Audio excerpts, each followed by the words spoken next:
एक बार की बात है, एक सुंदर राज्य में एक राजा रहता था जो अपनी प्रजा से बहुत प्यार करता था। उसके दिल में एक इच्छा थी, अपनी स्वर्गीय रानी की एक मूर्ति बनवाने की। यह मूर्ति उनके प्यार और करुणा का प्रतीक होगी।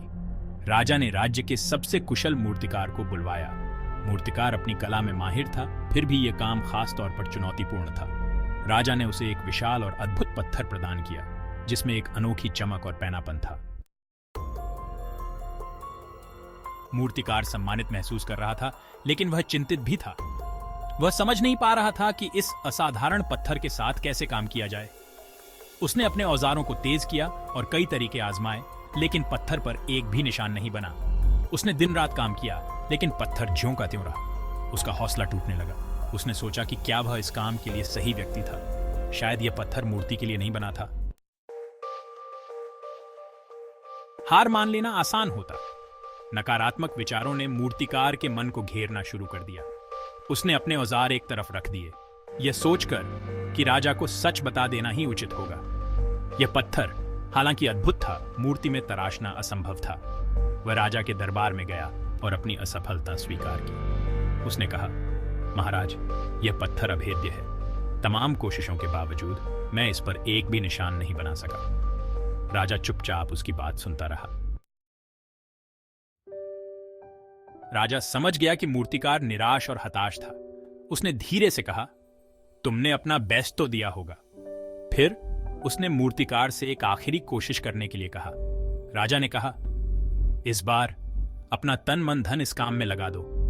मूर्तिकार ने मन ही मन सोचा, राजा मुझे एक और मौका दे रहे हैं, मुझ पर अपना विश्वास दिखा रहे हैं। मुझे हार नहीं माननी चाहिए, मुझे अपना सब कुछ झोंक देना चाहिए।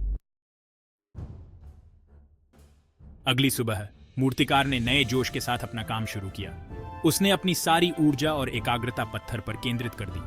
उसने अपनी पूरी ताकत से हथौड़ा चलाया। एक जोरदार आवाज के साथ पत्थर टूट गया, लेकिन यह कोई मामूली टुकड़ा नहीं था। यह रानी की एक सुंदर मूर्ति थी। उसके चेहरे पर एक दिव्य चमक थी जो प्रेम और करुणा से भरी हुई थी। पत्थर के भीतर छिपी हुई यह भव्य मूर्ति अब सबके सामने प्रकट हो चुकी थी। यह कहानी हमें सिखाती है कि हमें कभी हार नहीं माननी चाहिए। जिंदगी में कई बार ऐसा लग सकता है कि सब खत्म हो गया, लेकिन असली परीक्षा तभी शुरू होती है। हमें खुद पर और अपने लक्ष्यों पर विश्वास रखना चाहिए। एक आखिरी कोशिश, एक अंतिम प्रयास, शायद वही हो जो हमें चाहिए।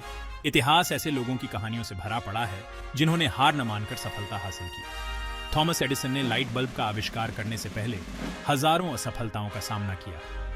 नेल्सन मंडेला ने रंगभेद के खिलाफ अपनी लड़ाई जारी रखी और दक्षिण अफ्रीका को आजादी दिलाई। ये याद रखना महत्वपूर्ण है कि सफलता कोई मंजिल नहीं, बल्कि एक सफर है। रास्ते में रुकावटें आएंगी, लेकिन हमें उनसे सीखना होगा और आगे बढ़ते रहना होगा, क्योंकि असली ताकत उस आखिरी कोशिश में होती है। यह हमें हमारी असली क्षमता का एहसास कराती है।